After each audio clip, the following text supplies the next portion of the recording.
Namaskar. In this episode of Dil Se, we'll be talking about a very interesting subject, namely the Election Commission of India. We all know that under our constitution, when the Republic was set up, there were certain constitutional pillars on the basis of which the Republic was to move forward. And one of the main constitutional pillars, because that's the essence of democracy, is the Election Commission of India. Why do I say so? Because the Election Commission of India is charged with the responsibility of conducting elections. They are charged with the responsibility during the course of elections to superintend, direct, and control the elections. That's what Article 324 of the Constitution says. They are to superintend, direct, and control the preparation of electoral rolls as well as the conduct of the election. What we'll try and examine today and have a conversation on is to how the Election Commission has performed in recent years. There is much controversy, and a lot of people defend the Election Commission for what it does. So we're going to explore that issue. And with us, we have three extraordinary personalities to do that. One is my old friend and classmate from St. Stephen's, Yaqub Bhai, Mr. Qureshi. He is, well, I don't have to really talk too much about him. He is a known figure in this country as well as abroad. He has held the post of Election Commissioner from 2006 to 2012, and he was Chief Election Commissioner after a couple of years. He has, in fact, he was in the ministry. He is a 1971 IAS batch in that cadre, and he held the post of Secretary Youth Affairs. He actually did a wonderful program, I think that globally recognized the largest program of awareness of AIDS, head of NACO. And of course, thereafter, he became Election Commissioner.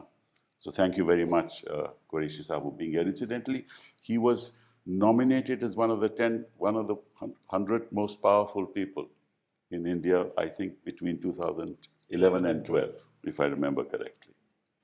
So thank you very much for being here. Lavasa Saab, thank you very much for your being here.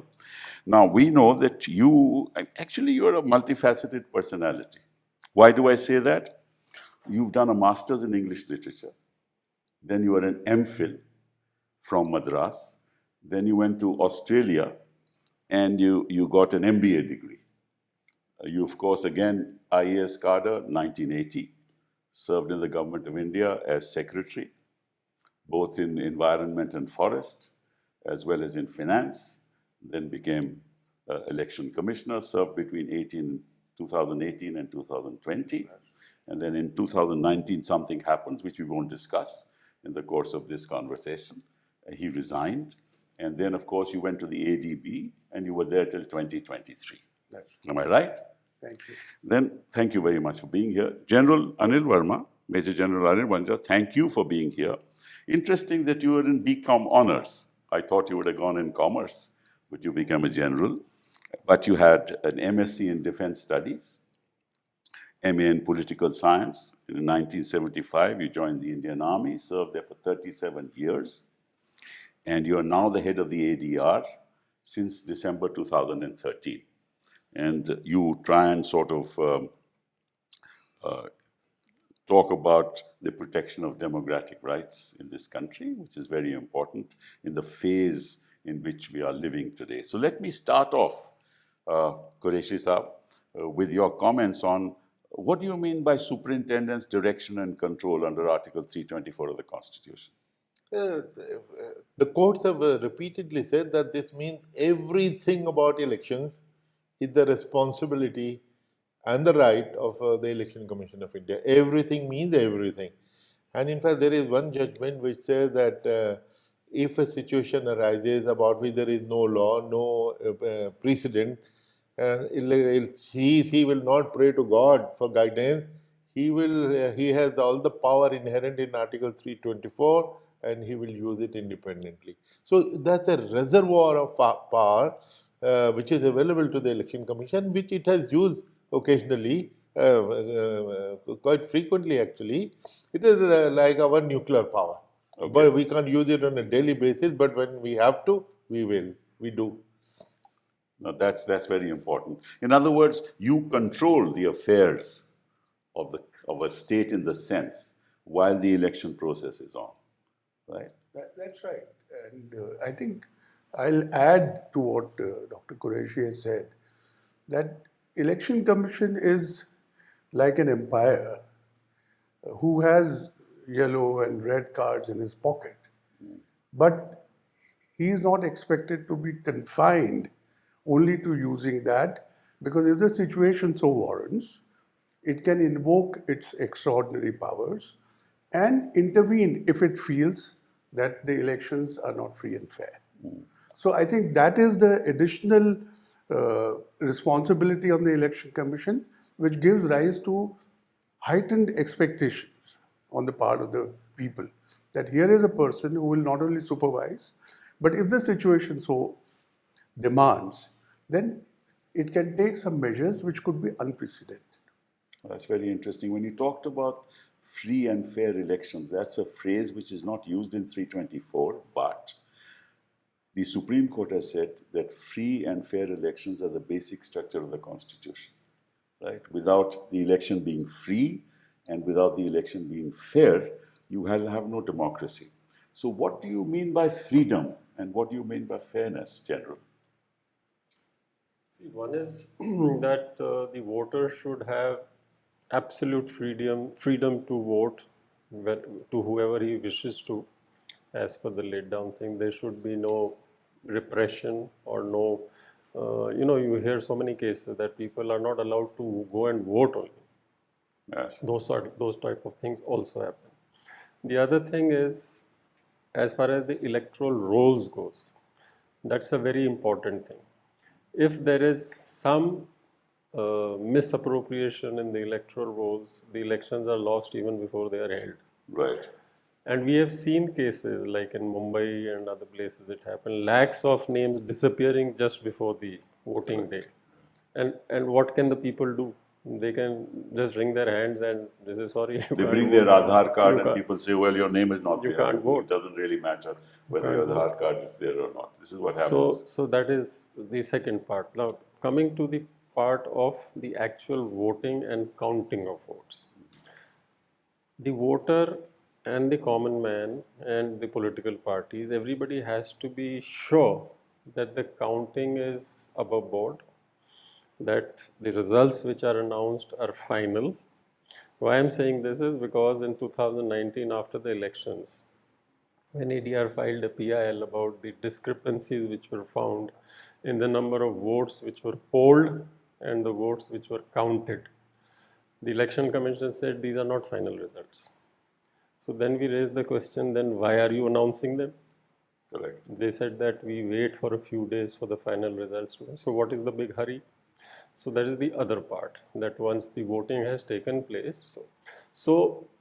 And similarly, the political parties have the full right to, when they are doing the campaigns, they should get full liberty to campaign in a proper way. And that is where the role of the Model Code of Conduct's implementation comes. Now, if there are certain people who are making certain types of speeches which are prohibited and they are not rapped on the knuckle, but others, for a small thing, they are rapped. So that is where the fairness part comes in. Yes. So these are some of these thoughts. Well, let me ask, I have noticed personally, I may be dead wrong, that somehow the bureaucracy in this country who serve the government seem to be involved in the political processes of the government. This is my impression. I may be dead wrong. And I say that why? Because in October 2023, there was a concept of what are called Rath Prabharis. The bureaucracy was asked to be Rath Prabharis to propagate what the government has achieved during its term. They were later renamed as nodal officers.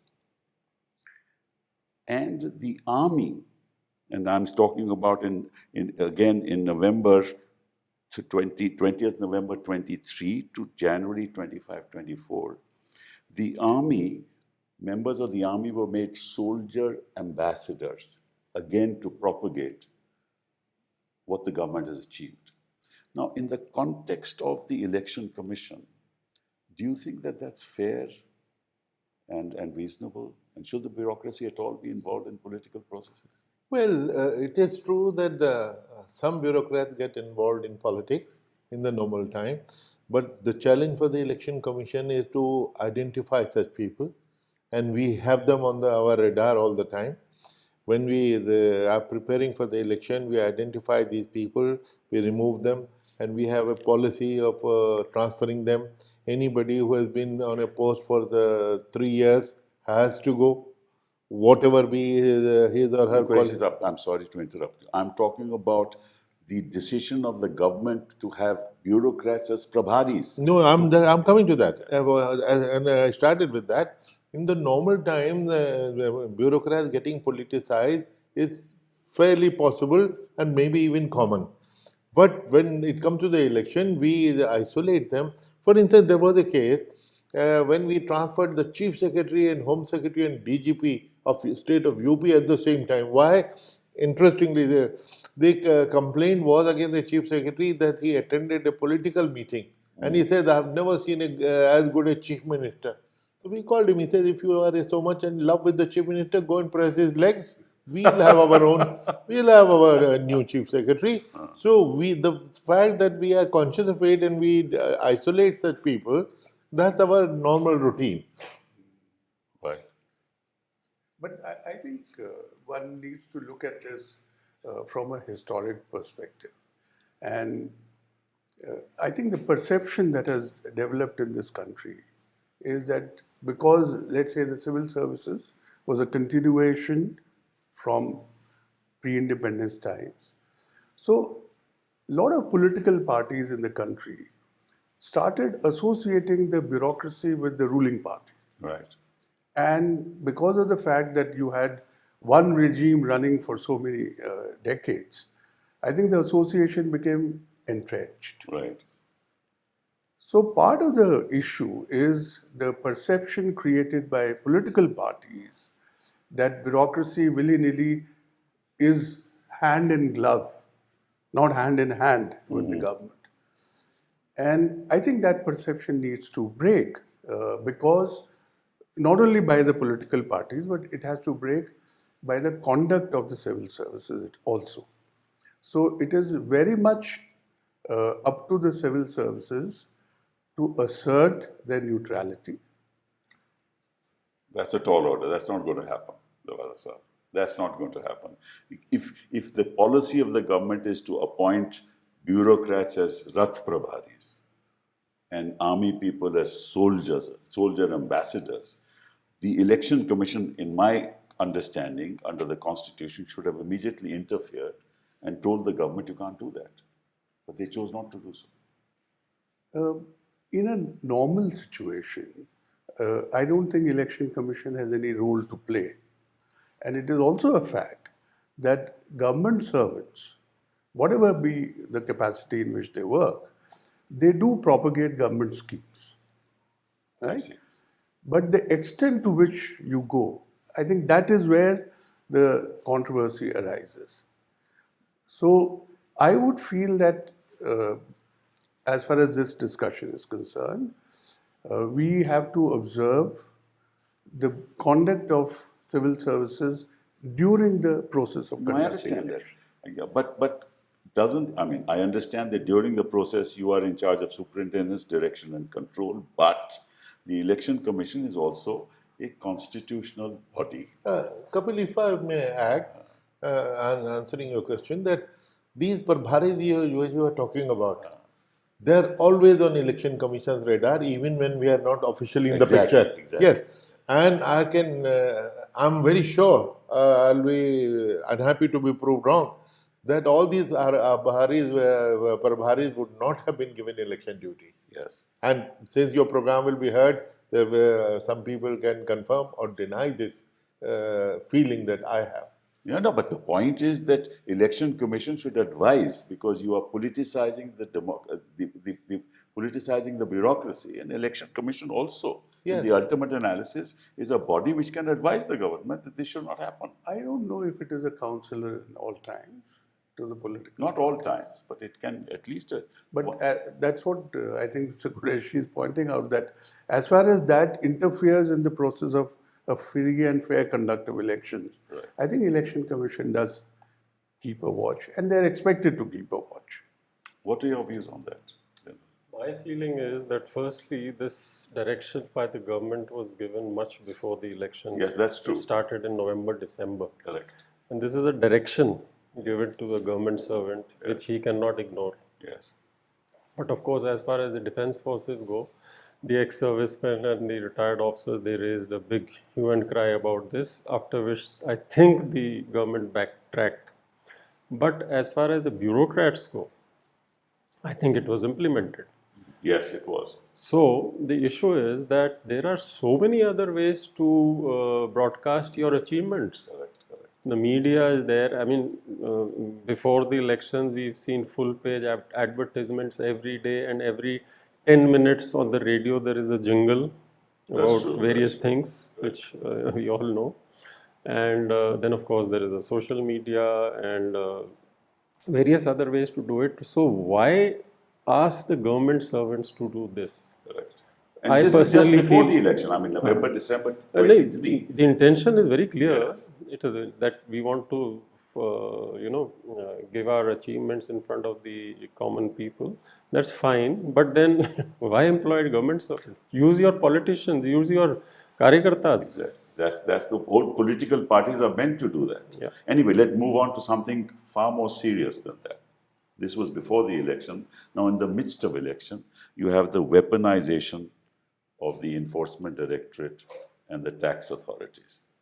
And you have seen that after the 16th of March, when the election was scheduled, was announced, there's this ED raids taking place, income tax notices being given. Now, is this normal? Well, it is not. Enforcement agencies keep doing their job all the time. But Ashok and I both have written articles on the subject, and have said that anything which interferes with free and fair election commission has to step in. Which, as you rightly said, it has been regarded as a basic structure. Now, these frequent raids, if they are interfering in free and fair elections, election commission has to step in. And the fact that in 2019, which was a notorious year for the election commission, even then they issued directions to these agencies to keep off and postpone their activities. In my article in the Indian Express, I made it very clear that we have a formula that anything that can wait must wait. Now, something which has been going on for 1 year, 2 years, the investigation, 8 times he did not appear, doesn't matter. He keep him out for another 2 months. Wait till the end of the election. And the formula that we follow, will heavens fall if it is postponed. Correct. And I have said the election, the heavens would not have fallen, and we have to see whether if it is a case of a terrorist, we don't interfere because terrorists may run away. Correct. Now, will they postponing the things, the arrest of the two leaders and freezing the accounts, could they not have waited for 2 months? Exactly. And would heavens have fallen? And on the contrary, irreparable damage is being done to the other two parties. Now they cannot campaign. You realize the importance of the campaign. Therefore, the election is neither free nor fair. Neither free nor fair. You see the top leaders are campaigning all the time. How important is their campaign? You stop them from campaigning for a day and see what happens. Therefore, now you are officially you are asking them not to campaign and freezing the funds. Then I raised my voice against it in that article, and I stand by it. I know, I read it, but let me give for the viewers some data I think which is very important. The schedule of elections were announced on 16th of March. On 21st of March, Arvind Kejriwal was arrested. No reason to do that. And the Election Commission never said a word. On March 23, the Enforcement Directorate conducted raid on the premises of Gulab Singh Yadav, who represents a constituency in Delhi. On this March 27, Enforcement Directorate raids various sites, including AAP leader Deepak Singla in Delhi. On March 28, ED questions Punjab Excise Department officials and Aam Aadmi Party Goa convener Amit Palekar and 3 party leaders on the excise policy in Goa. On March 30th, ED questions Delhi Transport and Law Minister Kailash Gehlot for 5 hours. On April 2, Enforcement Directorate filed a money laundering case against TMC leader Mahua Moitra. On March 21, 2024, Enforcement Directorate carried raids in Anna DMK leader Swaroop Biswas. On March 15, 2024, raid on Lok Sabha candidate Amol Kirtikar of Uddhav Group. Now, this is what is happening after March 16. And why did the Election Commission not interfere, sir? So let me just maybe I'll take some time, but explain the landscape within which things happen. So what has happened on 16th of March? The only thing which has happened is that the Model Code of Conduct has come into being, which empowers the Election Commission, obliges the Election Commission to intervene. But if you see the construct of the Model Code, it does not cover the law enforcement agencies or the courts for that matter. The dilemma is that despite the design of the Model Code of Conduct, the Election Commission can invoke its authority. This is what we discussed just now. Now, there are 2 precepts. One is that the Election Commission would always respond to a complaint. Right. It does not take suo motu action. And there are good reasons why it doesn't take suo motu action, because it might be accused of being selective in its approach. So therefore, the principle that they adopt is that we will respond to a complaint. Now, in cases where there are quasi-judicial authorities, there are precedents, and that is why I said that they are in a very unenviable position of having a reservoir of power which they can utilize. And let me cite, in 2009, the Election Commission did issue an advisory which said that even the Electricity Regulatory Commission, which is a statutory authority, and it works under an act, their decisions are covered under the Model Code of Conduct. So that was one. The other is that because on the presentation of the budget, you would know that there is no concept. Correct. Right? But the Election Commission did advise the government that this is the practice which is followed, that in an election year, the government does not present a full budget. So they issued an advisory of this nature. So there are 2 instances, one in which they were specific that the decisions of the statutory authority are covered under the Model Code. The other was an advisory issued to the sovereign. But let's take a third case of 2019. You know, there was a biopic which was made. Yes. And people went to the court asking the Supreme Court to stop that biopic from being released. Supreme Court said this is in the jurisdiction of the Election Commission. Correct. And there again, after examining all the facts and circumstances, the Election Commission came to the conclusion, actually ordered that biopic of that nature, specifically this, but then many others, should not be released during the election period. So the point that I'm making is that, yes, if there are unprecedented events that have taken place, such that you have cited, it does call for Election Commission to examine what's going on, and then they can come to their conclusion. Well, let me just broaden this discussion, because I have a different point of view. Maybe you agree or not agree. You talked about the Model Code of Conduct. The Model Code of Conduct is just a Model Code of Conduct. The reservoir of power as Yaqub Bhai said, is in Article 324. So the Model Code of Conduct does not prevent the Election Commission acting under 324 to actually tell the government any major decisions that are likely, by any of your authorities, that are likely to disturb the level playing field, first come to us before those decisions are implemented. They are not functioning under you, but they are in an election schedule. In the course of that schedule, you are the controlling authority of the election. That's 324. Why should you be constrained by the Model Code of Conduct? General, what's your view? See, my view is that 2 points I'll make.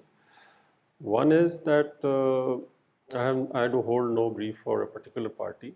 I mean, all parties are the same as far as we are I'm also an independent member of Parliament. So one point is that, okay, few years back, one had not even heard of ED. They do their work, they used to do it quietly. Right. Nowadays, every day the ED is in the news because of the action they are taking against various politicians. The point is that there are so many other politicians who got cases going on against them. But those are shelved, or they are not being, and they are roaming around freely and they are doing their job as canvassing. There, of course, the Election Commission can't do a thing about it. So, no, my point is, if this action is just, then there should be other people also being, interrogated or put behind bars or whatever. And the second thing, I want to just quote this letter of Mr. E.S. Prasanna, the former secretary. And I find that logic quite good, coming to this Article 324 thing. If the Election Commission has that type of powers, he has recommended that in future, seeing what is going on now, why can't these agencies like the CBI and the ED and the security forces also, which are deployed for the elections, come under the control of the Election Commission of India, and they tell them, okay, this is not good, this needs to stop. Because right now, the Election Commission is keeping quiet. Yes. And things are going on. I mean, within 24 hours of a particular thing happening, a raid is conducted. That's correct. So is ED only watching this business? So obviously it's acting under the direction of the government. But in that context, they froze a particular political party's accounts. Yeah. How do they run an election campaign? I'm surprised that they're not bothered about the optics at all, because people can see that this is unfair, this is unjust, and it could have waited. Yes. I was told that one case is 39 years old, the other is 7-year-old. Yes. So again, whether there will be irreparable damage if it is delayed. Right. So that criteria is not met in this case. And finally, the fact that before the Supreme Court, the government said, okay, we will not take any coercive action.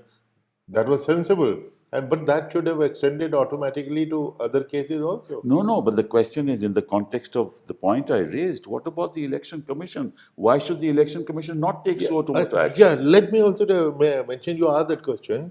Actually, in the model code, one thing which people don't know, that model code is consistent with many laws of the land.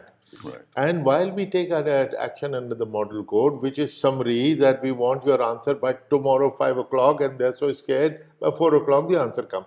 We also file FIRs if a particular law is attracted. Yes. Secondly, in the last 10 years within this regime, once or twice it happened that using Article 324 for model code enforcement, they said that some leaders will not go in campaign in UP.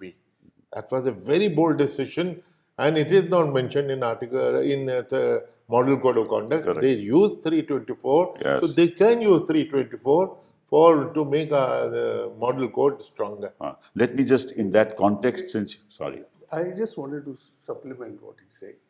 See, the same argument could have been taken in 2019 about the film. Somebody could have said, like an ongoing case, the film was under production for so many months. We are just releasing it now. But the view that the Election Commission took was that the release, so the action of releasing the film is something which is going to disturb the level playing. Yes, correct. So the fact that a case has been going on for a long time, does it warrant that a critical action is taken which disturbs the level playing field at this point? I think that is a determination which the Election Commission must make. Yes. So I am not for a moment suggesting that structurally all agencies should be brought under the Election Commission. That's right. But they are within their remit Yes. to respond to a complaint of this nature and come out and say whether they believe that it disturbs the level playing field or it doesn't disturb the level. In that context, this morning I read in the newspaper, I think I'm right, that Doordarshan is thinking of showing Kashmir Files. They've shown Kerala story recently. Something or Kerala. Yeah, they've already done so Kerala story. now the question, in this context, in the context of films, we know what impact that has. And you know the Dharam Sansads after March 16 are continuing campaigning and spreading hate, speech after speech that you cannot even, I cannot even quote it. It is so incendiary, right? And the kind of hate that it generates. And the Election Commission is quiet. Nobody's saying a thing. And this is going on after March 16. How does and this is not part of the Model Code of Conduct. After all, you can't control anybody. But 324 has that reservoir of power. No, hate speech is covered under the Model Code. Yeah, but what are they doing about it? Nothing. But I think, I have made a suggestion in the past as well, that the reason why so many controversies and questions are raised, that needs a procedural solution. And that is that if all the complaints received under Model Code violation, they should be put on the website. And there should be a transparent system by which people can see whether a complaint has been made and how it has been disposed of. So today we are saying that if there is a complaint, EC will respond. We don't even know whether somebody has made a complaint. So why should you not have a public, transparent platform where people can see that there has been a complaint? This is what the Election Commission has done. But courts sometimes act suo motu.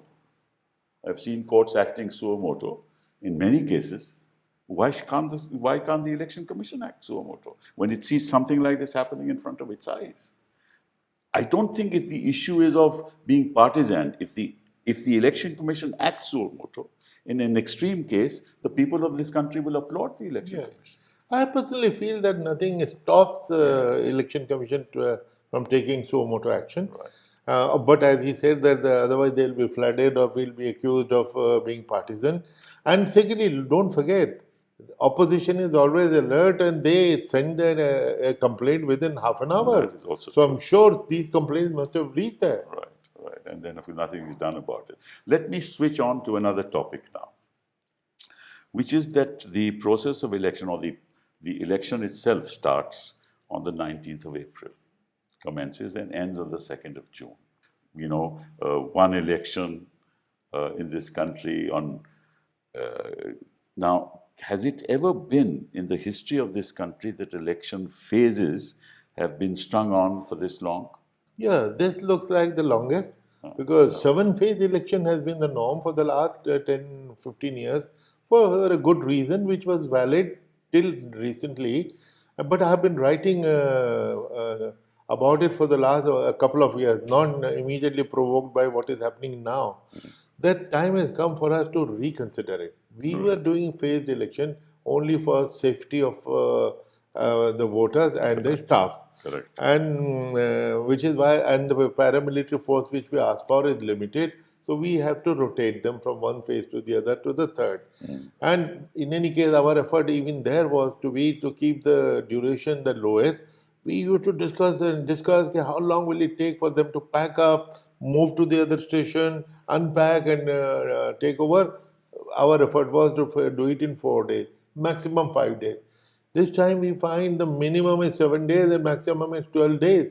So, which frankly I don't understand. What were the facts before the election commission, which we don't have, because without knowing the facts, comment becomes a little. Jharkhand has a 4-phase election. Well, Maharashtra has 5-phase election. Jharkhand can understand. No, I would not mind Jharkhand having 7-phase election because Jharkhand has left-wing extremism. Maybe so, but but that's doing it in Maharashtra for that 5 phases. 5 phases. And because Maharashtra is an extremely sensitive area in the context of the future. Let me add, Kapil, why I've been writing for the last couple of years that we should reconsider this phased election, and I've even mentioned it that given the charge, I can do it in 33 days. All we need, the paramilitary forces that we get, their number should be given to us a much higher number in the first place. Right. Even if those forces are not. Now, the argument given is that when we take these companies, the paramilitary out, you are thinning the borders, thinning the sensitive areas. Correct. But you are doing it for 3 months. That's true. So I say that you give us more force, but give me for only 1 month. Correct. So I think that so is all this can be actually over in 1 month. Also, yeah, that is one. And secondly, for another reason, why my suggestion was provoked, because in the social media explosion age, this is doing more harm than good. That is true. Because in 7 days, imagine how much of fake news, rumors, hate speech is spread, and riots can happen. So therefore, the time has come, and we should finish it in 1 day and come out, and you'll find the election much more peaceful. Yeah, I think that you're right. Can I broaden the picture Yes, a little? yes. First of all, the first election which was held in India in 1951, that was held in 62 phases. 68. 68. Okay. Thank you. And it spread over more than 4 months. Right. But that was not for want of availability of forces. I think there were different reasons for that. The fact that you need to phase out the elections, I think there could be some very good reasons why you need to phase out the elections. The possibility of conducting it or shrinking the duration, I think that is the real question. Whether you do it in 3 phases or 4 phases, but can you do it in a shorter duration? Right. And I just want to add here the fact that I have been Joint Secretary in the Ministry of Home Affairs. I was the first JSP2 looking after the deployment of paramilitary forces. Okay. So whenever there is this demand that is made on the Ministry of Home to spare paramilitary forces, there is a huge concern raised about where do you get these forces from? Because as we know that all these paramilitary forces, or CAPFs as they are called, except CRPF, all of them are border guarding forces. Right. So where do you thin and where do you draw these forces?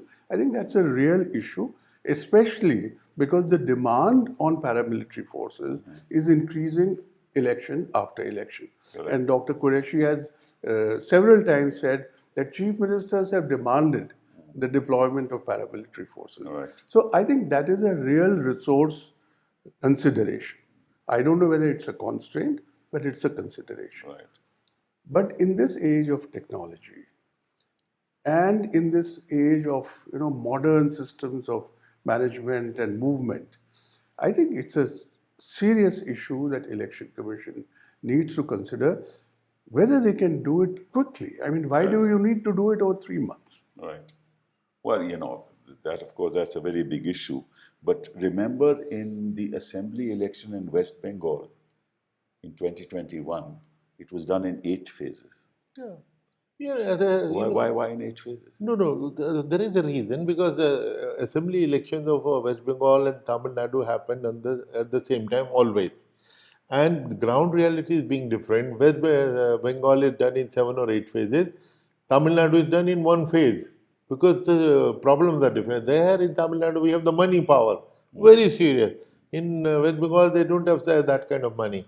But there, the problem of law and order, which is why traditionally we have been having phased elections, all elections. 8 phases? I mean, surely you can reduce them to 3 or 4 or 5. Why 8 phases? Because that particular state is, from the point of view of political parties. They want every few days, election to take place so that the workers move from one to the other, and people who come from all over the country move from one.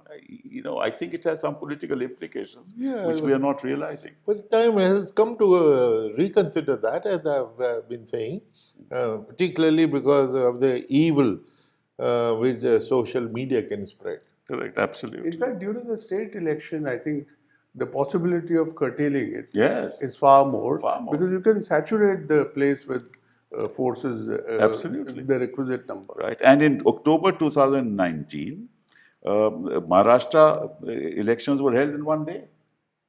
There was no phasing in October 2019. Haryana in one day. Jharkhand also, but Jharkhand was in larger phases. The point is that there is no rationalization. It depends on the interest of the political party in power as to how they can be accommodated in the phasing of the election. That's my perception. I may be dead wrong, but that's what people of this country also feel. And that's unfortunate because impacts on the credibility and integrity of the Election Commission. And if the integrity is in any way harmed, the whole process, I mean, that's a serious issue. It's a very serious issue.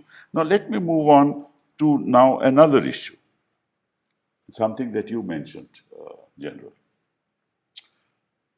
Now we see that suddenly overnight, thousands of people's names are removed from the electoral roll.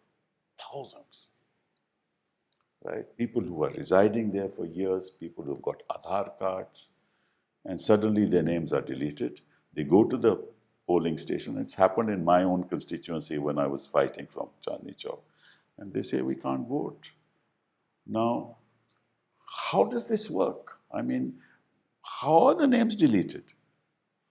I think Dr. Qureshi and they would best answer. But the fact is, we get reports from our partners who are there in the states that this is happening. And they say these political parties, they have lists on which some color coding is done, and then certain names go. Certain names belonging to certain communities. Yeah. That's the other worry.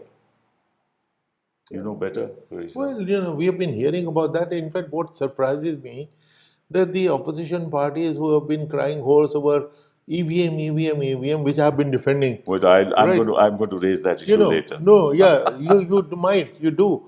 But what I'm saying is that the more important issue, the more serious issue is the manipulation of the electoral roll.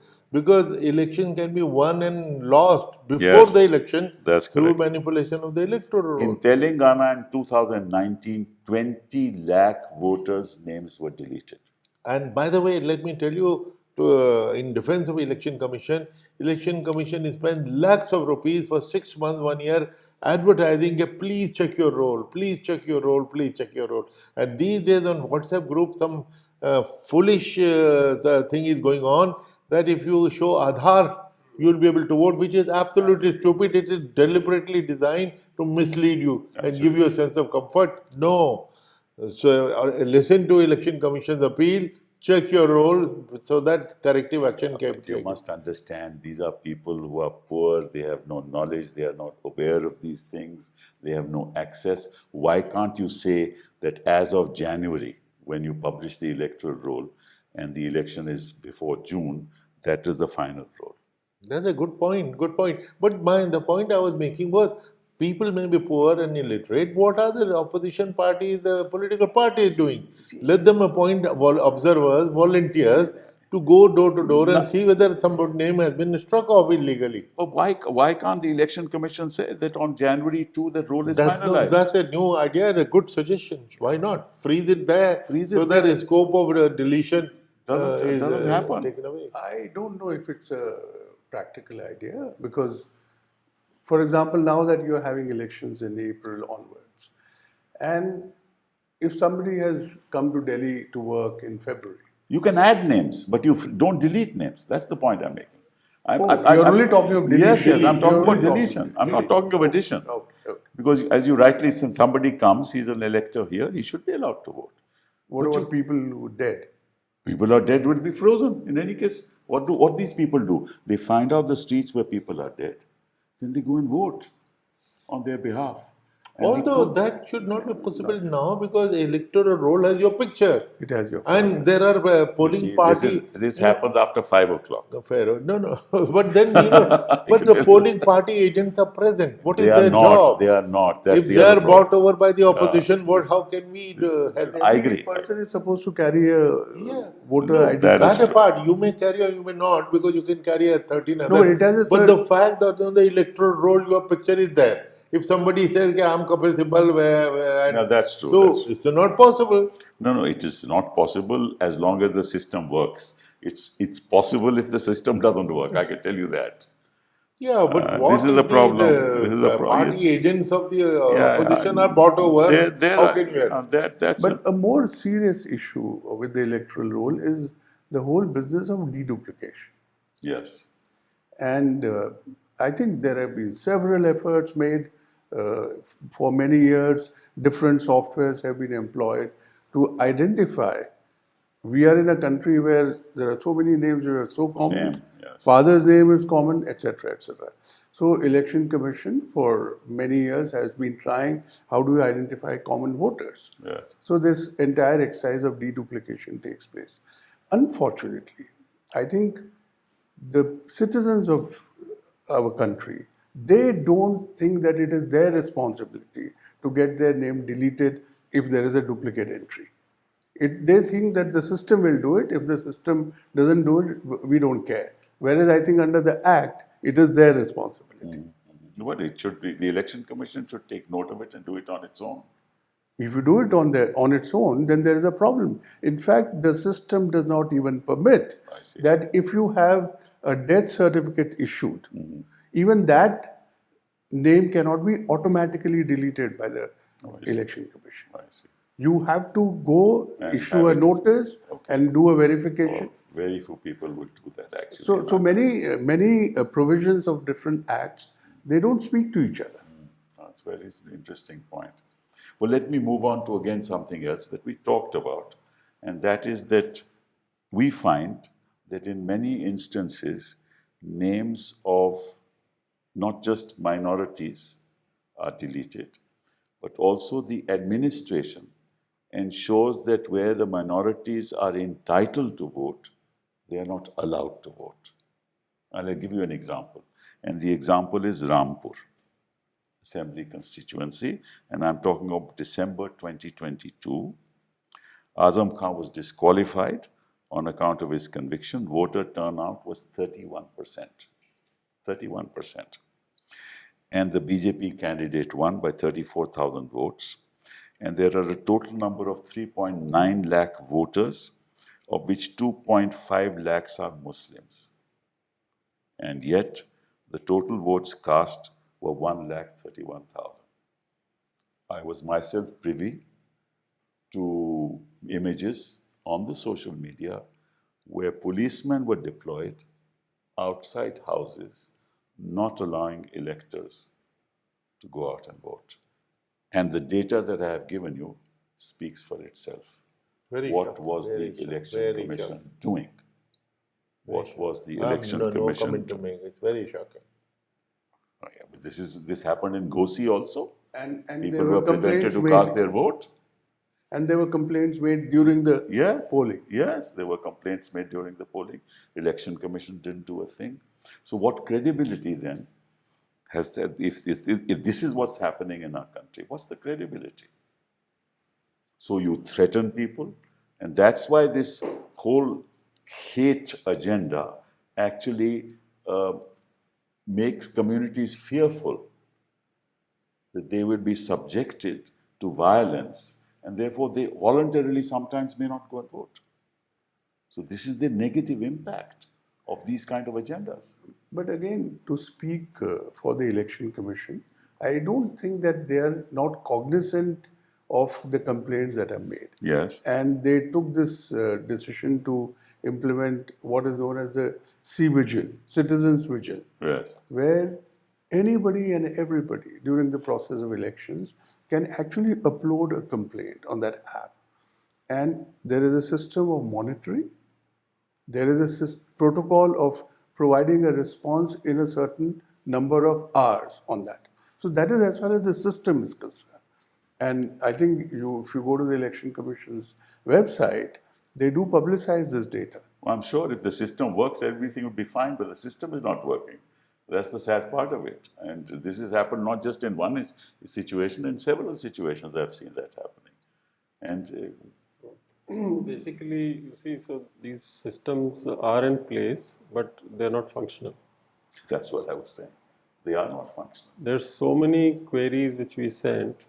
Election Commission is like a black hole, no response. Well, let me put it this way. Why are we having this discussion today? Because there is a feeling in the country, there is a perception that the Election Commission may not be performing its constitutional functions as it was expected to do. I never thought of this discussion 10 years ago, 15 years ago. I don't think anybody thought of this discussion because there was an element of distance between the ruling establishment and the Election Commission.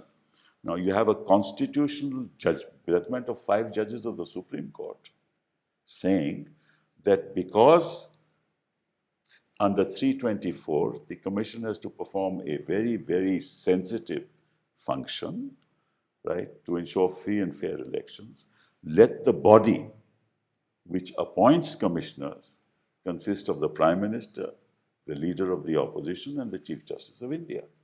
This judgment came, and suddenly you had an act passed by which the government said, no, we won't have the Chief Justice of India. We will have a nominee of the Prime Minister. So you have 2 against 1. So you can appoint anybody you want. Actually, interestingly, the Supreme Court did not say that in the Act you make provision for collegium. They said just pass an Act which has been pending for 70 years. That's correct. In the original draft, the collegium suggested did have Chief Justice. Yes. On second thought, 3 months later, they made 2-3 changes where it was removed, and optically it is definitely bad because ab initio it is 2-1. Yes. It makes mockery of a collegium system because the opposition leader is now 0. The moment you have the Chief Justice of India, there is this confidence. And quite right. And you will notice that in the last 10 years, this collegium with Chief Justice has been working in various posts. Correct. Not once anybody has raised question about those appointments. Correct. And not once has the Chief Justice differed with the Prime Minister. Absolutely. So, where was the need to do this? It is deliberate interfering with the optics that we don't care. Which is... In fact, this is what I had written in an article which was published. Yes, I read that, yes. 2 things which I pointed out. One is that if you see the Constitution, all the bodies which have been created in the Constitution willy-nilly depend on the government for their functioning, Right. except the Election Commission. And to a certain extent, the Delimitation Commission, which actually comes out of an act, it doesn't come out of the Constitution. Right. Election Commission's actions and their job has nothing to do with government functioning. It is between them and the voters. Correct. So, but more importantly, on this issue of appointment, this is exactly the point that if the Chief Justice of India has never ever deferred in any collegium, then why exclude? Because I think it is always better optically to have a broad-based selection panel. That's true, and it happens in the case of, lokayukts and everything. By the way, let us remember the case is still in the Supreme Court, and the principle which it had enunciated was that it has to be acceptable and bipartisan. Yes. So bipartisan hasn't happened. Yes, So the act can still be examined. The train would have run its course by the time the act is examined. That's true. So there's no point in this now, quite frankly. You can't wait for 2029 to have a nominee or to have the Chief Justice on the selection committee. Now let's talk of the actual election. When the election happens, in the age of digitization and the media, you have an election taking place in one district, say in 5 pages. that district is part of only one phase. The next district, next door, which is part of a phase that happens, a little later, the Prime Minister is making speeches. Right? Now, this is clearly unacceptable. How does the Election Commission allow that? Yeah, I don't have an answer. Maybe Ashok. No, I think they don't, they allow it. Why? Because it's not covered in the model code. What does that mean? So the point, I Again, think, which we need to consider is the model code only the responsibility of the Election Commission? Because let's not forget, it's some kind of a compact which was developed No. between the political parties. So the responsibility of maintaining restraint is as much on the players as it is on the referee. You're living in, this is not a utopian world. What responsibility are you talking about of politicians? Have you ever seen politicians discharging, I mean, especially in the midst of an election which is so volatile, that they restrain themselves? On the contrary, kind of see the language that is being used even today. Now, but the reservoir of power, and I go back to the same question, is the Election Commission under 324. They should say no speeches in that state while the phases are on. Right? You can, within that phased area, you can make whatever speech you want. But I don't, in this age of technology, if there is an election taking place in Sikkim, and if I make a speech in Kerala, it can still be transmitted. But this is the problem, no? So technically, can you block that? You can technically block it, but at least this should be part of the Model Code of Conduct, that no such speech which has the impact and interfering in the free and fair process of election should be allowed to happen. And many a time I remember that if you wanted to say something, you would, in the old days, we would have to tell the Election Commission what we are going to say. I remember when time was given to us. But it was cleared by the Election Commission. It was. Then we'd go to All India Radio and we'd make that speech. But that is the ingenuity of the politicians, that you say something without crossing the boundary. Yeah. So you violate the spirit, but you don't violate the letter. But the spirit of the Constitution is the Election Commission of India. It should not violate the spirit of the Constitution. That I'm sure about. Now, let's go back to the EVM issue, in which you have always said.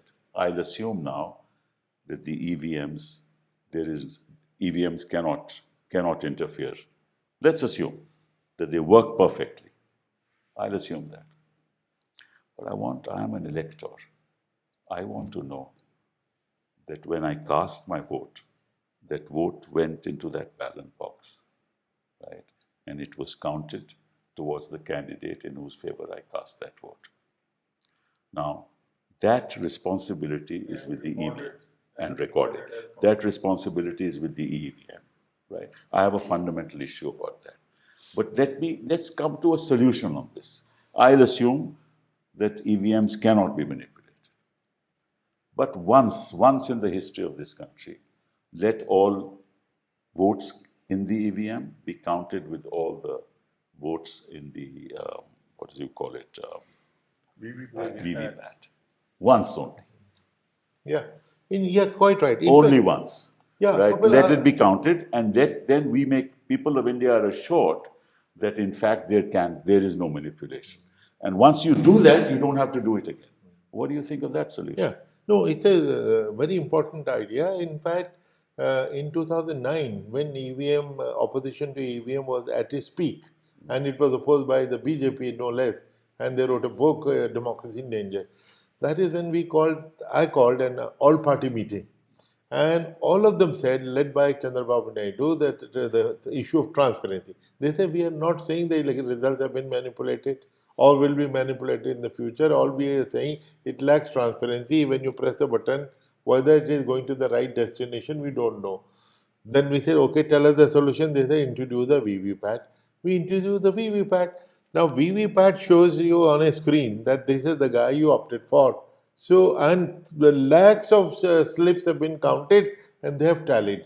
However, considering that people's faith in EVM and VVPAT has gone down, I'm very worried about that. It's easier to persuade political parties, but to change the opinion of the people. So instead of all or nothing, I would say there are 2-3 things we can do simultaneously. In some places, let 100% VVPAT be counted. In some places, I have suggested that everybody in India loves cricket, DRS model, that only 2 appeals are allowed. If you tell the 2 runners up, because they are going to be the affected parties, that please put your hand on 2 machines about which you are suspicious. If we count the suspicious machines, we will be able to satisfy them. If you just randomly pick up 5%, that will not give you the But result. why can't once all the VVPATs be counted? Once only, in one general. What's the objection to that? I just want to know what is the hesitancy from the part of Yes. the election commission? No, Is it they going have- to take yeah, too correct. much time? The hesitancy which they have said, Is and which it I have take too completely rejected, they say it will take 5 to 6 days. doesn't. Which to me is the absolute rubbish, because I was a returning officer, Ashok was a returning officer in ballot paper days, newspaper size ballot paper, and the results were out in 16 hours. Yeah. And this is a very small 3 by 3 inch slip, and it will take 5-6 days. So what are they saying? It won't take 5-6 days. They've also will said it take will, 5-6 it will hours. add to the expenses. I don't know how it will add to In the fact, expenses. Kapil, If you have a 1.5 month phased election, Yeah. it doesn't add to expenses. No, no. That's what I'm saying. I mean, the correct. logic doesn't In fact, I have hold. also given another out of the box solution. If they say that it will take time, I'll know how to save time. Instead of counting the entire EVM which is shown and it takes the whole day, and then we recheck with the counter check with VVPAT, 5 machines, reverse the thing. 100% VVPATs counted, only 5% machines results displayed. It's the same cross checking. The time saved here is spent on VVPAT. But at least discuss it. No, I think the point which emerges is that this entire methodology of election, voting, counting, is not fixed, has never been fixed. It keeps changing from time to time. There is an effort to improve it from time to time.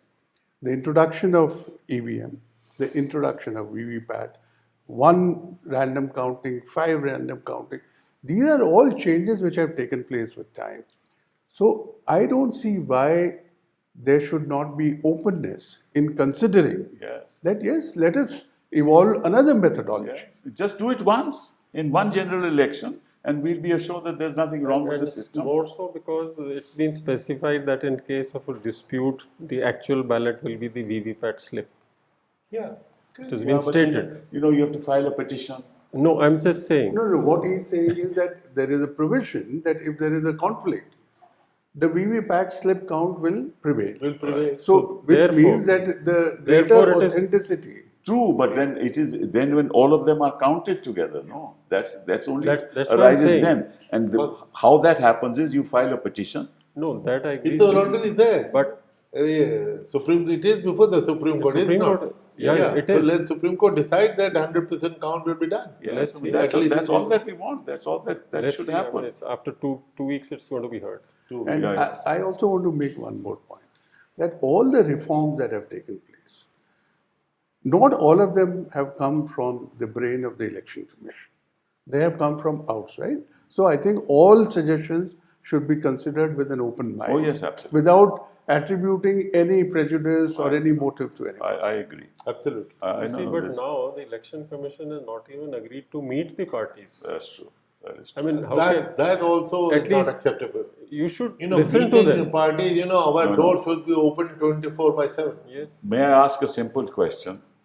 Do the commissioners, even you and you, know what's in the system, what's the software, how it works, what's the technology? At least I don't know. Do you know? Who does all this? No. What's the source code? Well, no, we don't know that source code or the software there, Yeah. but we have an independent committee of 5 IIT professors who know the I'll job. give you 5 IIT professors who have said just the opposite. Should I give you? I have it with me. So, you see, election commissioners don't know these things. No, but I'm sorry to say. no, but let me say that the technology is one part. And I think the credibility of the entire system, Is the other. you need to assess both in terms of the technology as well as in terms of the probability of somebody manipulating the technology. Yes. And the arrangements which the Election Commission has put in place, and there is empirical evidence for that, that these arrangements are quite satisfactory. Maybe so. So the questions on technology are different. Yes. So there is a possibility of somebody manipulating Yes. the technology. Yes. There is a probability which would judge on the basis of all other arrangements which are in place. My position is if there's a possibility, then you must at least once count it. Yeah. Well, If once there's a possibility. That's a good. Either you say it's not possible, you cannot say that. You cannot say that. As a matter of common sense, you cannot say that. Right? No, So- I think you have to explore ways in which you can satisfy the people. Satisfied. Okay. And people have to be satisfied. Wherever we go, People have to be there. people say that, look, ye to machine ka kamal hai. This is what happens. But anyway, let's move on. The last thing I want to touch, which I think is a serious bloomer of the Election Commission, is that the election process, the election starts on the 19th of April, ends on the 2nd of June. And as you know, there are two states in the northeast, Arunachal Pradesh and Sikkim. Their term ends on the 2nd of June. And the Election Commission said that the votes will be counted on the 4th of June. I mean, how could the Election Commission miss that? You would have to impose president's rule. Yeah, I'm surprised. I'm quite surprised that it happened because this is the basic thing, very primary thing that we look at and work backwards. Do you think they didn't do their homework? No, I think there is a whole panchang, if you can call it, where you know which assembly's term is finishing when, and you work backwards, as Mr. Qureshi said. So I actually wonder. And the other problem is that supposing something happens on the 2nd of June. Now they say the counting will be preponed to the 2nd of June. Now something happens in several examples. There's an earthquake happens, or something happens and you can't count. You'll have to impose president's rule. So you always must give yourself a cushion of about 7 days, so that if something untoward happened, you still have enough time to finish the process before the 2nd of June. And for a constitutional body to make such a bloomer is very unfortunate. But then we have hope. We have hope in the people of our country.